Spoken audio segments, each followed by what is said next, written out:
moolkii ugu weynaa Soomaaliya ayaa maanta Muqdisho laga furay waxaana ka qayb galay ganacsato iyo dadweyne fara badan iyadoo munaasabada ay ka dhacday gudaha Muqdisho Mall oo ah mool si casri ah loo dhisay oo la saanqaaday moolalka casriga ee dunida.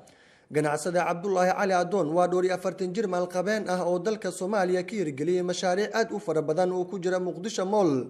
waxa uu caan ku yahay hirgelinta iyo sameynta fikradaha horumarineed ee Soomaaliya. dhismaha Muqdisho Mall waxa uu soconayay muddo 2 sano maanta ayaana la soo afmeeray oo la furay waxaana uu bartamaha kaga yaalaa suuqa weyn ee Xamarweyne. ugu horeen injineer Cali oo ku hadlaya magaca milkiilaha Cabdullaahi Cali Adoon ayaa dadka ku soo dhaweeyay moolka Muqdisho Mall. anigoo ku hadlaayo magaca milkiilaha Cabdullaahi Cali Adoon iyo groupkiisa waxaan ku soo dhaweynaynaa Muqdisho Mall suuqan waxaan rajaynayaa inuu noqdo suuqyo badan oo lagu daydo oo la mid noqdo kuwa adduunka la tartamayo. intaana la furin Muqdisho Mall ka qaybgalayaasha xafladda waxay soo dhaxmareen gudaha Muqdisho Mall dhismaha uu ka kooban yahay. odaygan Soomaaliyeed waxa uu ka hadlayaa dareenkiisa iyo Muqdisho Mall isagoo ku dhex jira dhismaha Muqdisho Mall. والله waxaan u aragnaa dhismahan dhismo aad u wanaagsan oo ku soo kordhay bilicda magaalada Muqdisho.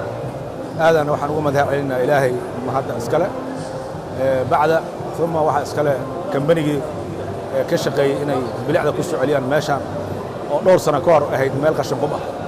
munaasabada lagu furay waxa taariikhda iyo heerka dhismaha uu moolka soo maray injineerka fuliyay dhismaha injineer Jaco oo u dhashay wadanka Hindiya oo taariikh fac weyn ku leh wadamada kala adduunka oo sidaan oo kale moolal casri ah dunida ka dhisay.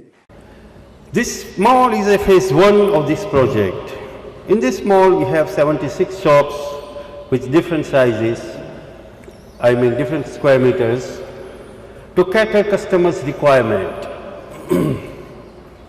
We have banking facility, we have a coffee shop in ground floor, we have a food court on second floor with a facility of 7 restaurants, different type, different food. And we have a children's play area in the same level in the food court. Muqdisho Mall waxa uu habraac u yahay hanaanka dhaqaalaha furan iyo maalgashiga waxaana uu astaan u noqon doonaa in dadka ay ku dhiiradaan horumarinta dalkooda waxaana uu dhiirigelin doonaa quluubta shacab weynaha Soomaaliyeed ee adduunka. gudoomiyaha rugta ganacsiga Maxamuud Cabdikariin Gabeere oo furitaanka Muqdisho Mall ka hadlaya ayaa u mahadceliyay ganacsadaha hirgeliyay Muqdisho Mall isagoona ganacsatada kale ugu baaqay in sidaan oo kale ka qayb qaataan horumarinta dalka. intaas kadib waxaan rabaa inaan si kaliya laaba ugu mahadceliyo shirkadda Somali Mall hadda halkaan ka furtay oo hogaaminayo Cabdullaahi Cali Adoon oo aan dareemi karin sida hadda laga dhawaajiyay maalgelinta quruxda badan leh oo uu halkan ku sameeyay oo waliba aad u jeedaan inuu caalamka la jaan qaadi karo sida uu eg yahay oo aad u moodid inaad joogtid wadamadii hore u maray oo qaasatan meelaha caalamiga ah oo kala soo dhisan yihiin iyo jarjarooyinka iyo wiishashka iyo si soo socdaan waxa la qaadan karaa inta aad u maadsan yihiin ganacsatada ku dhiiratay inay maalgeliyaan. waxaan kaloo rabaa inaan ugu baaqo ganacsatada Soomaaliyeed meel kasta ay joogaan gudaha iyo dibadda waxaa la rabaa inaan ku dhiirano dalkeena inaan maal gashano inaan hantideena u horno inaan anagu bilaawno.